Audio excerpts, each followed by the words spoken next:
Walter Conkite must be turning over in his grave. A year ago, the Cronkite Newswatch posted a video on YouTube about mangana, or what they ignorantly called horse tripping.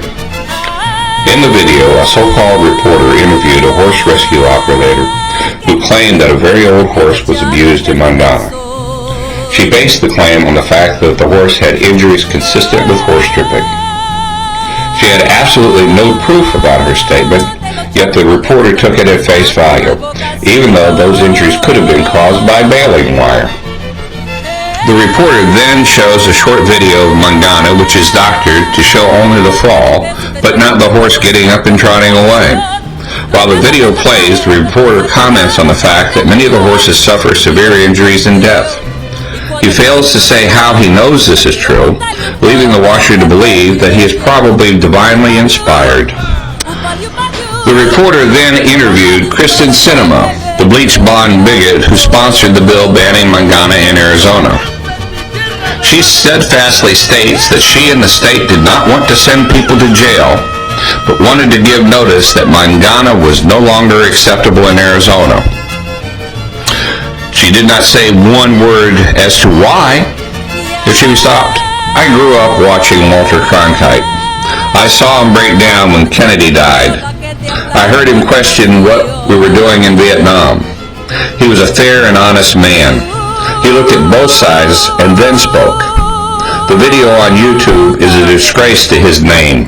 The truth is, very, very few horses are seriously injured in mangana. Even Eric Mills, the man who claims to have initiated the anti-mangana movement, concedes this. If the reporter had not been so lazy or ignorant, he could have contacted chatos and gotten their side of the story. Then maybe he could have understood the beauty of charadilla. Charadilla is more than a sport. It's a way of life. Began as competition between different haciendas, it was formalized after the Revolution of 1910 as a means of healing the wounds of the Civil War. Since that time, the tradition has evolved into competition between teams that are centered around the family.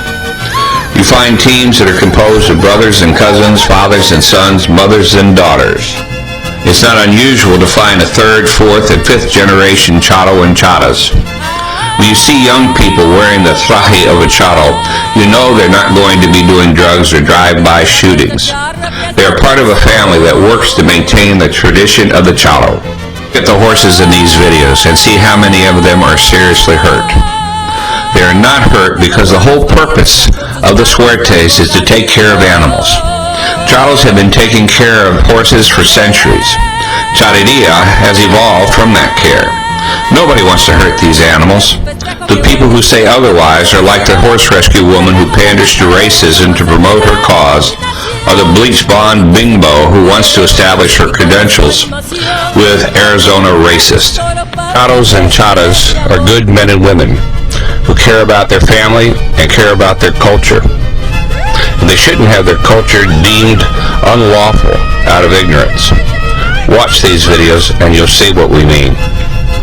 That's why those of us who know say Viva Charadilla.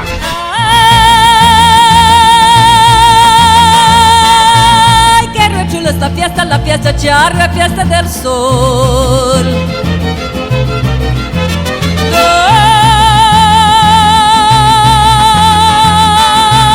Donde los charros valientes dan con sus cantos la evocación.